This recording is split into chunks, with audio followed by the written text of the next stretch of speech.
ഐഫോണിൽ നിങ്ങളൊരു zoom meeting attend ചെയ്യുമ്പോൾ അവിടെ നിങ്ങളുടെ പേരല്ല പകരം മറ്റു പേരുകളാണ് കാണിക്കുന്നതെങ്കിൽ നിങ്ങൾ എങ്ങനെയാണ് നിങ്ങളുടെ പേര് അവിടെ സ്ഥിരമായിട്ട് കാണുന്ന രീതിയിൽ ആക്കുക എന്നുള്ളൊരു സിമ്പിളായിട്ട് ഞാൻ പറഞ്ഞുതരാം.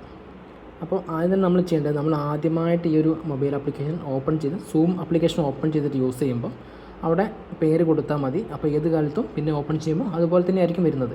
ഇനി അഥവാ നമ്മൾ ആദ്യം തന്നെ ഓപ്പൺ ചെയ്യുമ്പോൾ നമ്മുടെ പേര് കൊടുക്കാൻ മറന്നുപോയി അല്ലെങ്കിൽ വിട്ടുപോയി, അങ്ങനെ വന്നു കഴിഞ്ഞാൽ വീണ്ടും നമ്മൾ എങ്ങനെയാണ് ആ ഒരു ഫോൺ ആപ്ലിക്കേഷനിൽ വീണ്ടും നമ്മുടെ പേരെങ്ങനെ കൊടുക്കാമെന്ന് പറഞ്ഞുതരാം.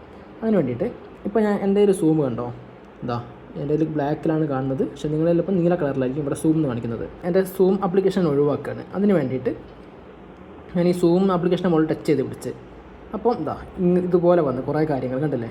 അതിന് ഈ ഡിലീറ്റ് ആപ്പ് എന്ന് പറഞ്ഞാൽ ഇങ്ങനെ ഒരു സംഭവം വന്ന്, അപ്പോൾ ഡിലീറ്റ് ആപ്പ് ടച്ച് ചെയ്തിട്ട് ഈ മൊബൈൽ ആപ്ലിക്കേഷൻ എൻ്റെ ഫോണിൽ നിന്ന് ഒഴിവാക്കി. എന്താ അപ്പം ഡിലീറ്റ് സൂം എന്ന് പറഞ്ഞ ഒരു സംഭവം ഇങ്ങനെ ചോദിച്ച്, അപ്പോൾ ഇവിടെ ഡിലീറ്റ് എന്ന് കാണിക്കുന്നില്ലേ, അതിൻ്റെ മുകളിൽ ടച്ച് ചെയ്യാം. അപ്പോൾ സൂം ഇവിടുന്ന് പോയിട്ടുണ്ട് കണ്ടോ. ഇനി സൂം വീണ്ടും എനിക്ക് ഇൻസ്റ്റാൾ ചെയ്യണം. അതിന് വേണ്ടിയിട്ട് ഈ ഇത് കണ്ടോ, ആപ്പ് സ്റ്റോർ എന്ന് പറഞ്ഞാൽ ഇങ്ങനെയൊരു സംഭവമുണ്ട്. എന്ന് ഈ ഒരു കണ്ടില്ലേ ഇതുപോലെ. അപ്പോൾ നിങ്ങളുടെ ഫോണിലും ഇതുപോലെ എന്നുണ്ടാവും, അതിനടിയിൽ ആപ്പ് സ്റ്റോർ അല്ലെങ്കിൽ ഈ ഒരു സിമ്പിൾ ഉണ്ടാവും എന്നുള്ളത്. അപ്പം ഇതാണ് ആപ്പ് സ്റ്റോർ, ഇതിനുള്ളിലായിരിക്കും സൂം ഉണ്ടാവുക. അപ്പോൾ നമ്മൾ ഈ ആപ്പ് സ്റ്റോർ എന്ന് പറഞ്ഞാൽ ഈ ഒരു സംഭവം ഓപ്പൺ ചെയ്യണം. അതിന് വേണ്ടിയിട്ട് അതിൻ്റെ മുകളിലൊന്ന് ടച്ച് ചെയ്യാം.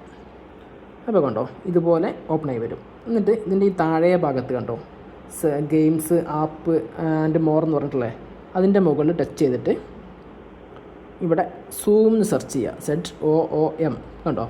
അപ്പം ഈ മുകൾ ഭാഗത്ത് കണ്ടോ രണ്ടാമതായിട്ട് എനിക്ക് വന്നത് സൂം മീറ്റിംഗ് എന്ന് പറഞ്ഞിട്ട് അതിൻ്റെ മുകളിലൊന്ന് ടച്ച് ചെയ്യുക. അപ്പോൾ കണ്ടോ സൂം ഇതുപോലെ ഓണായി വരും. സൂം വർക്ക് പ്ലേസ് കണ്ടില്ലേ. അപ്പോൾ ഇതാ ഇവിടെ ഒരു ആരോ മാർക്ക് കണ്ടോ താഴേക്കുള്ള, അതിൻ്റെ മുകളിൽ ഒന്ന് ടച്ച് ചെയ്യുക. ഇതാ അത് ഡൗൺലോഡ് ആവുന്നുണ്ട് കണ്ടില്ലേ. അപ്പോൾ അതിങ്ങനെ ഡൗൺലോഡ് ആവും. അപ്പോൾ അത് ഈ നീല കളർ ഇങ്ങനെ വന്നിട്ട് കറങ്ങിയിട്ട് ഈ മുകൾ ഭാഗത്ത് എത്തിക്കഴിഞ്ഞാൽ ഫുള്ളായിട്ട് ഡൗൺലോഡ് ആവും. അപ്പോൾ അതുവരെ നമ്മൾ വെയിറ്റ് ചെയ്യാം. കണ്ടോ അത് ഡൗൺലോഡ് ആയി കഴിഞ്ഞാൽ ഇവിടെ ഇതുപോലെ ഓപ്പൺ എന്ന് എഴുതി കാണിക്കും. അപ്പം ഓപ്പൺ എന്നുള്ള ഇവിടെ ടച്ച് ചെയ്യാം. നമ്മുടെ ഫോണിൽ ഈ സൂമിൻ്റെ ആപ്ലിക്കേഷൻ ഓൺ ആയിട്ടുണ്ട്. ഇനി നമ്മൾ എന്താ ചെയ്യേണ്ടതെന്ന് അറിയോ, ഇപ്പോഴുള്ള ഈ ഒരു സംഭവമല്ലേ ഇത് ക്ലോസ് ചെയ്യുക. അതിന് വേണ്ടിയിട്ട് ഈ താഴെ നിന്ന് ഇങ്ങനെ മുകളിൽ വലിക്കുക. അപ്പോൾ അത് ക്ലോസ് ആയി. എന്നിട്ട് നമ്മൾ വാട്സപ്പിൽ നമുക്ക് വന്ന ലിങ്ക് ഇല്ലേ, ഈ വാട്സപ്പിലോ അല്ലെങ്കിൽ നമ്മുടെ മൊബൈൽ ആപ്പിലോ ലിങ്ക് ഉണ്ടാവും. അപ്പം മൊബൈൽ ആപ്പിലാണെങ്കിൽ ആ ജോയിൻ എന്നുള്ള അവിടെ ടച്ച് ചെയ്യുക. അതല്ല വാട്സപ്പിൽ ലിങ്ക് ആണെങ്കിൽ എന്താ ഈ ലിങ്കിൻ്റെ മുകളിൽ ടച്ച് ചെയ്യുക. ടച്ച് ചെയ്യുമ്പം ലിങ്ക് ഓപ്പൺ ആവും കണ്ടില്ലേ. അപ്പോൾ ഈ ലിങ്ക് ഓപ്പൺ ആകുമ്പം ഇവിടെ കണ്ടോ ഐഫോൺ അതുപോലെ റീനെയിം എന്ന് കാണിക്കുന്നില്ലേ, ആ പേര് ഒഴിവാക്കണം. അതിന് വേണ്ടിയിട്ട് ഞാൻ ഇതിൻ്റെ മുകളിൽ ടച്ച് ചെയ്യുക. കണ്ടോ ഇതിൻ്റെ മുകളിൽ ടച്ച് ചെയ്യുമ്പോൾ ആ ഐഫോൺ എന്നുള്ള ആ പേര് മാഞ്ഞു പോയി കണ്ടില്ലേ. എന്നിട്ട് എന്താണ് നിങ്ങളുടെ പേരെന്ന് വെച്ചാൽ ആ പേര് ഇവിടെ ടൈപ്പ് ചെയ്യുക. ഞാനിപ്പം എൻ്റെ പേര് ടൈപ്പ് ചെയ്യുന്നുണ്ട് കണ്ടോ, പേര് ടൈപ്പ് ചെയ്ത് അതിന് ശേഷം ഇവിടെ കണ്ടോ ഡൺ എന്ന് പറഞ്ഞിട്ട് കണ്ടോ അതിൻ്റെ മുകളിൽ ഒന്ന് ടച്ച് ചെയ്യാം.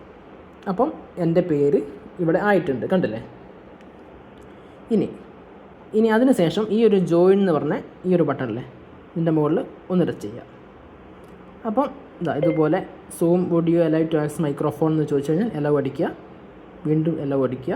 അപ്പോൾ നമ്മൾ ഈ ഒരു മീറ്റിങ്ങിലേക്ക് ജോയിൻ ആയിട്ടുണ്ട്. ഇതാണ് ഒരു മെത്തേഡ്.